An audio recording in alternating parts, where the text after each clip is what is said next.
E eu acho interessante, minha gente, que o processo de conversão, às vezes a gente acha que a conversão é uma mudança do ser. Tá certo que a gente pode entender que muita coisa em nós precisa ser mudada. Mas eu também entendo que conversão é a retomada da originalidade. É como se você pudesse voltar no tempo e fosse se desprendendo dos excessos que a vida foi te dando, né? E você chegar a uma postura mais original. Eu sou assim. Eu sou original. Eu quero ser original. Eu até dizia no Twitter no início do ano, né? Acho que foi a primeira mensagem que eu postei. O meu projeto de vida para este ano é ser eu mesmo. Eu não aceitar as máscaras que as pessoas querem colocar em mim. Eu não aceitar os estereótipos que as pessoas fazem questão de colocar em mim. Eu sou eu, tenho defeitos, tenho limites, tenho qualidades, mas eu sou eu. Porque Deus me chama para ser quem eu sou. E a minha conversão, a minha configuração a Cristo não nasce de uma mentira. A minha configuração ao Cristo nasce a partir de quem eu sou. Jesus não quer uma outra pessoa. Ele quer a mim. Ele quer você. Então aquilo que a gente vai se tornar, o ser humano que nós queremos ser, que tem nele o nosso modelo, é Jesus o nosso modelo, parte deste ser que eu sou. Porque se Jesus quisesse outro, teria chamado outro. Chamou a mim, chamou você. Da mesma maneira como ele chamou o outro, de outra forma, a partir do ser que ele é. Descobrir essa identidade, sabe? É uma luta. Porque o tempo todo nós temos os que estão de plantão, loucos para falarem o que a gente não é, o que a gente não fez, porque não sei. Parece que é uma luta nos dias de hoje, né? Parece que não existe muito espaço para a gente ser verdadeiro, para a gente ser quem a gente é. Há sempre alguém que está nos querendo pior ou que está nos querendo melhores demais. Isso causa um cansaço, viu? Muitas vezes você se sente cansado e não sabe por quê. Pode ser que o seu ser esteja desconfortável na roupa que você escolheu para ele. Pode ser que o seu ser esteja desconfortável na estrutura que você criou para ele. E aí a gente fica angustiado, a gente fica deprimido, a gente fica agressivo, a gente fica carente demais. Por quê? Porque o meu ser não está confortável na estrutura que eu criei para ele viver. Perca tempo não, viu? Se você hoje descobrir que você precisa fazer reformas na estrutura que você criou para a sua vida, faça. Com bom senso, ouvindo seus amigos, ouvindo o padre que te acompanha, ouvindo o pastor que lhe acompanha. Não tema em reestruturar a sua vida. Crie um espaço para que o seu ser possa ser realizado. Crie um espaço para que Deus tenha chance em você. Muitas vezes a estrutura de vida não permite a conversão. Por quê? Porque Deus só vai entrar nos espaços em que Ele couber. Se o ser está desconfortável, você precisa mudar a estrutura de vida. É como estar no seminário sem querer ser padre. Para que vai ficar lá? Por uma comodidade? Porque já não tem mais coragem de sair? Eu me lembro, sabe? Eu tive muito poucas crises no seminário. Crises assim mesmo. Que vontade de ir embora, desistir de tudo. Não. A minha opção, ela sempre teve muitas lutas. Mas pensar em desistir, eu quase não pensei. Tinha muita meta como o sacerdote. Eu quero ser padre. E ia adiante e estudava. Mas eu me recordo que uma vez o padre Maurício disse para nós, que foi o meu primeiro formador. Ele disse assim: muito mais fácil, muito mais difícil que entrar no seminário é sair dele. Por quê? Porque a gente corre o risco de se acomodar. A gente corre o risco de ir cumprindo os processos que são exigidos de nós e de repente você ficou padre. Mas veja bem, isso é comum na vida. Se você não cuida, você entra numa faculdade que você não quer. Você se prepara para ser um profissional que você não quer. Você se transforma num profissional que você nunca quis ser. Por quê? Porque estava mais fácil seguir por aquele caminho. Foi cômodo, a sua mãe queria, o seu pai queria, tinha facilidade de morar naquela cidade que tinha o curso. É como se nós criássemos uma clausura para o ser e impedíssemos de esse ser acontecer a partir de tudo que ele pode, só porque houve uma comodidade. Eu brinco muito, né? E sei que tem muita gente séria se preparando para o concurso público, porque realmente vê naquele trabalho uma vocação. Mas eu alerto muito os meus amigos que estão. O que você está fazendo? Estou estudando para passar num concurso. Que concurso? Qualquer um. Cuidado. Nem sempre a segurança de um bom salário é a garantia da sua satisfação. Será que só receber bem é o suficiente para um ser humano estar feliz? Eu acho que a remuneração ela é muito válida, é muito bom mesmo você ter possibilidade de construir os seus sonhos, de você ter um financeiro que te dê tranquilidade para você viver bem a sua vida. Eu acho que isso é um valor, sim.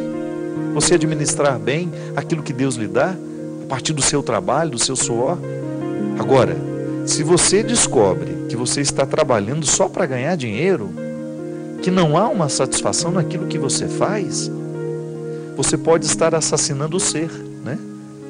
De repente você teria sido um excelente profissional numa outra área se tivesse tido a coragem de desassossegar temporariamente o seu ser, sair da comodidade que lhe foi criada e enfrentar os desafios da vida. O ser, para crescer, precisa de estímulos, de luta. Senão a gente corre o risco de se nivelar por baixo, de cumprir um destino, um caminho para o qual a gente não nasceu, viver uma vocação que não era a nossa, entrar num caminho que não era o nosso, e depois, num determinado momento, chegar à conclusão de que não fomos felizes, que não valeu a pena. Minha gente, eu particularmente penso que é muito bom a gente no final do dia ter aquela sensação agradável. Hoje eu fui quem eu deveria ter sido. Eu fiz o que eu deveria ter feito. Eu estava no lugar certo. Eu vivi o meu papel. Cumpri a minha responsabilidade neste mundo. De ser eu um espaço realizado, humano, onde Deus tenha condições de agir. Porque lá onde está um ser humano realizado, lá Deus está revelado. Muito obrigado você que entra em contato conosco. 0 operadora 12 31 86 26 00. Quero começar o programa agradecendo de maneira muito carinhosa ao povo de Penedo, a Diocese de Penedo, meu querido Dom Valério Breda, todos os padres que nos acolheram com tanto carinho nessa festa maravilhosa de Bom Jesus dos Viajantes, que aconteceu agora no domingo. Muito obrigado pelo carinho do povo de Alagoas, também o povo de Sergipe, né, que é uma cidade próxima. Muito obrigado pelo carinho. E se Deus quiser, no dia 1º de fevereiro, nós estaremos de volta na Diocese, na cidade de Arapiraca, onde nós faremos um evento também de evangelização, participando também dos festejos da padroeira. Temos alguns e-mails aqui. A gente vai atender.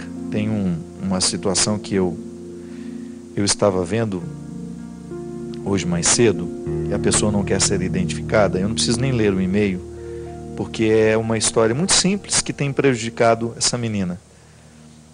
Essa menina hoje é uma adulta de 20 e poucos anos, que sente um complexo de culpa muito grande dentro de si. Aliás, a culpa é um desassossego para o ser, né? Sempre digo que a gente precisa ter responsabilidade com os atos. Culpa não. Culpa nos mata, cria neuroses, doenças. Responsabilidade não. Quando você assume a responsabilidade de um ato, você está sendo maduro. Quando você assume a culpa, você assume um processo autodestrutivo que não tem o poder de mudar a situação. E essa menina dizia que quando era criança, quando tinha 6, 7 anos, não, 8, ela tinha 8, ela acha que ela abusou sexualmente de um irmão mais novo que tinha 6 anos. Aquela descoberta natural de criança, né? Quando está entre meninos e meninas, é natural. Só que, pelo fato dela ter um pouco mais de idade, ela se sente muito culpada hoje. E ela diz que essa situação aconteceu 2 vezes. Com o irmão em casa e com o primo. Os dois na mesma idade. E hoje ela fala assim: Padre Fábio, eu vejo, quando escuto histórias de crianças que foram abusadas sexualmente, eu imediatamente me lembro da história que eu vivi quando eu tinha 8 para 9 anos, com o meu irmãozinho, com meu primo. E me sinto muito mal, me sinto muito desconfortável. Minha filha, a gente precisa diferenciar. Uma menina de 8, 10 anos, 8, 9, 10 anos, ela está descobrindo a sua sexualidade. Se naquele momento você teve uma brincadeira com o seu sobrinho, com seu irmão, com seu primo, aquilo não foi um abuso sexual, minha filha. É muito mais um abuso quando um adulto está utilizando-se de uma criança para ter satisfação sexual. Criança entre criança, isso é uma coisa que acontece no processo da descoberta da sexualidade. Então você não tem que se sentir uma agressora. Não é? Tá certo que se você tivesse tido uma orientação naquela época, você não teria brincado dessa forma com eles, mas você não teve. Então hoje você tem esse desencaixe dentro de você, essa situação que não lhe causa conforto, muito ao contrário, lhe causa um dissabor, mas você precisa administrar isso, assumindo a responsabilidade disso, mas não assumindo a culpa. O que é você assumir a responsabilidade? Tudo bem, não foi uma atitude correta, mas eu naquela época não tinha condições de interpretar o que estava acontecendo. Pronto. Resolve isso dentro de você. Não permita que isso se estenda. Sabe por quê? Porque quando a gente começa a alimentar esse tipo de neurose, daqui a pouco você começa a ter repercussões dentro de você dessa atitude, dessa culpa, que podem ser muito mais nocivas no hoje da vida do que aquela bobaginha que aconteceu há 10, 15, 20 anos atrás. Se a gente não corrige o erro pequeno do passado, a gente corre o risco de, por causa daqueles erros pequenos, cometer coisas piores hoje. Então, joga fora. Assume com responsabilidade o que aconteceu. Se pudesse mudar, teria mudado, mas não pode mais. Olhe para o seu passado com tranquilidade. Não se sinta uma agressora, porque você não foi uma agressora. Você era uma menina, uma criança descobrindo a sua sexualidade e por acaso descobriu um pouco dessa sexualidade com seus parentes, com seu primo, com seu irmão. E aí, minha gente, eu aproveito para dizer uma palavrinha aos pais. Se você tem filhos nessa idade, procure fazer com que a descoberta da sexualidade seja saudável.